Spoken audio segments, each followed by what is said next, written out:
एक राजा के राज दरबार में एक आदमी आया और बोला, मैं पारखी हूं, मुझे आप नौकरी पर रख लीजिए। राजा बोला, नौकरी पे तो रख लूंगा, पर तनख्वाह 1 रुपए नहीं दूंगा, सिर्फ 1 पाव गुड़ और घुंघरे मिलेंगे। पारखी बोला, ठीक है हुजूर। कुछ ही दिन बाद राजा एक घोड़ा खरीद कर लाए। उन्होंने पारखी से पूछा, बताओ इस घोड़े के बारे में क्या कहते हो। पारखी बोला, हुजूर ये घोड़ा है ही नहीं, ये तो गाय है। राजा चौंक गए। उन्होंने घोड़े बेचने वाले को बुलाया।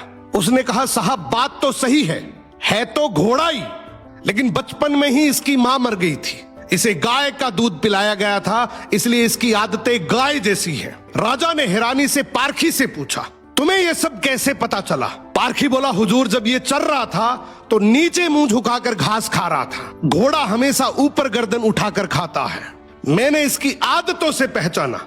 राजा खुश होकर बोले, आज से तुम्हें आधा किलो गुड़ और आधा किलो घुंघरे मिलेंगे। कुछ दिन बाद राजा ने फिर पूछा, मेरी रानी कैसी है, बहुत प्रिय है मुझे। पारखी बोला, हुजूर आपकी रानी खानदानी नहीं है। राजा को विश्वास नहीं हुआ।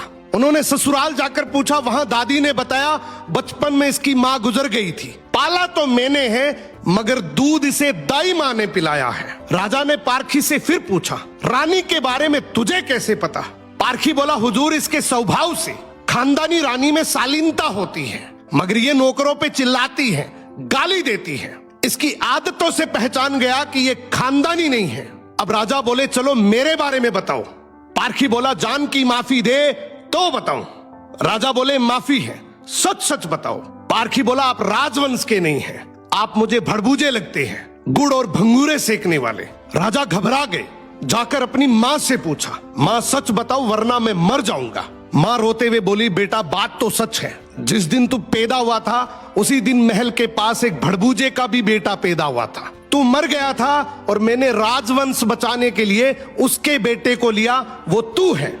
राजा ये सुनकर दुखी भी हुए और खुश भी हुए। इंसान की पहचान उसके चेहरे, कपड़े या खानदान से नहीं होती, उसके चरित्र से होती है। किसी को भी केवल उसकी शकल, सूरत, पद या घर देखकर मत परखो, उसकी आदतें, उसका व्यवहार ही